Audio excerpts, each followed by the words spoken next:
Sweet aroma builds a loving house. Genuine joy builds a nurturing family. Peace to everyone. Welcome to Time Under the Eaves. May the sweet aroma be around you and all those whom you love.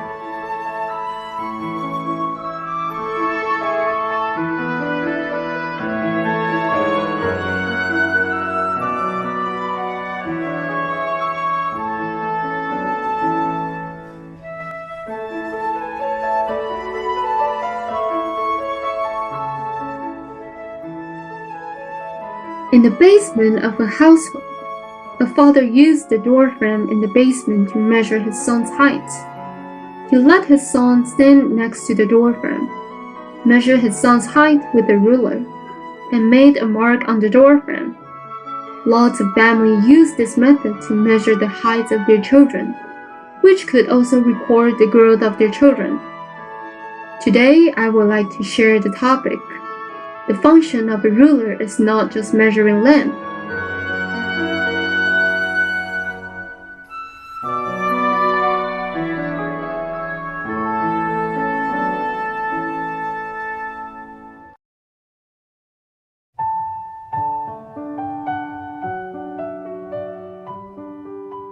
One day, the son was very excited and told his father, "Dad, please help measure my height."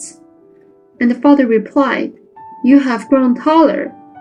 The son was very happy. However, there was one thing that he cared more about, which was whether his father correctly measured his actual height instead of pulling up the ruler more just to make him happy.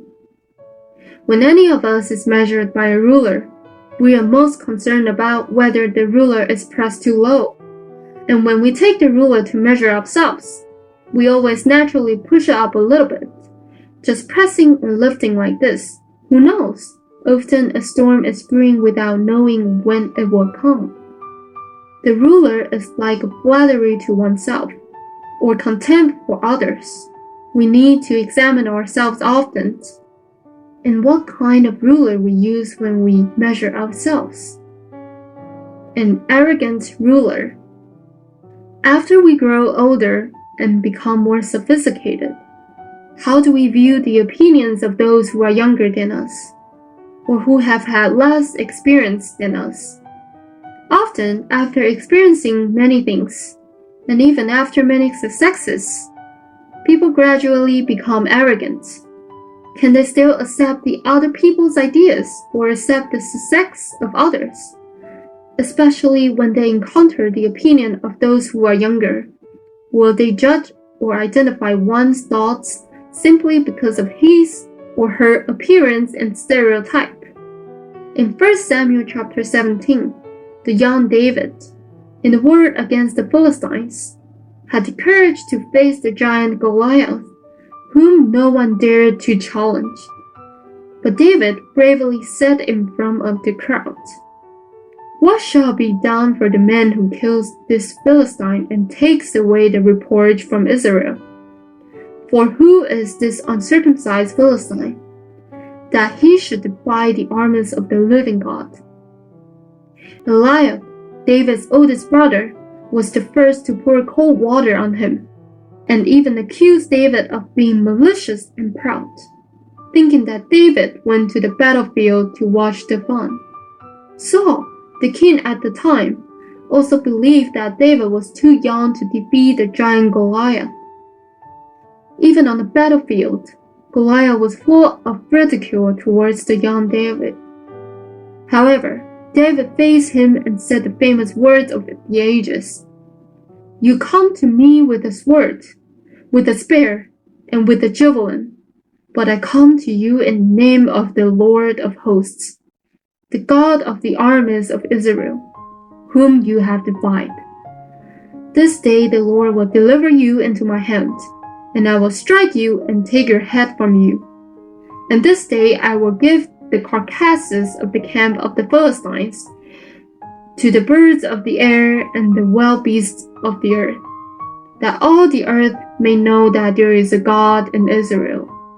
Then all this assembly should know that the Lord does not save with sword and spear. For the battle is the Lord's, and he will give you into our hands. A ruler of humility.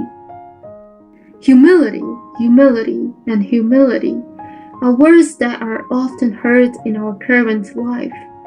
It comes from a ruler and expresses the mentality that the ruler believes that people in high positions should have. But this is not easy to achieve. As shared, after people achieve success, they tend to ignore the ideas of those who are inferior to them in some way. But after all, people are not perfect, and having achievements in certain aspects does not mean that we can surpass others in all aspects. At this time, humbly accepting the opinions and ideas of others can often lead to better results and even greater success. Therefore, humbly accepting the opinions of others is actually helping ourselves.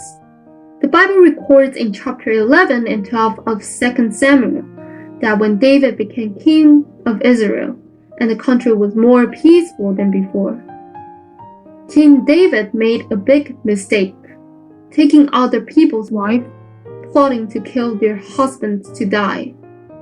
At this time, God sent Nathan, a prophet, to rebuke David. And what kind of reaction did David take? He bowed his head before the prophet, confessed his mistakes, and wrote poems about his mistakes. A high-ranking king who made mistakes in himself can bow his head to a prophet of God and admit his mistakes. Humility can often save oneself when a person makes a mistake, and can avoid oneself from making bigger mistakes. If one realizes that he or she will not always be strong in spirit, and if he or she can always remain humble and accept the reminders and teachings from others, it will be a great help to oneself. A jealous ruler. In 1 Samuel chapter 18, the woman sinned and compared King Saul with David. Saul had slain his thousands, and David his 10,000s. This triggered Saul's hatred toward David. Saul used all kinds of schemes to get rid of David, and jealousy sprouted in the king's heart. But David, because of God's protection, escaped Saul's attacks again and again. People can't be perfect in this world. There are always things that compete with each other in this world. Everyone wants to stand out one day. Therefore, we have a lot of jealousy, and we can't be satisfied with what we have. If we can let go of jealousy, we will find that we have not much to make life happier.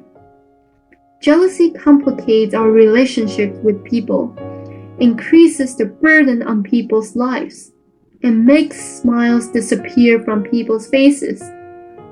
Saul had a throne and a high statue, but he was jealous of David, who was still young at the time. It may seem strange to us that a king is jealous of a commoner, but once jealousy arises, people will do things that others cannot understand. So try to stop being jealous and enjoy the life you have. The function of a ruler can not only be measuring the land, but whether we need a ruler in our life, so that after measuring our life, we can live a higher and happier life.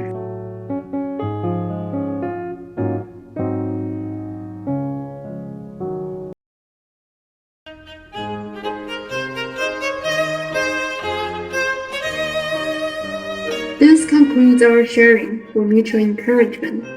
If you like the content of this video, please share it with those around you. Thank you for watching. Hope to see you in our next video.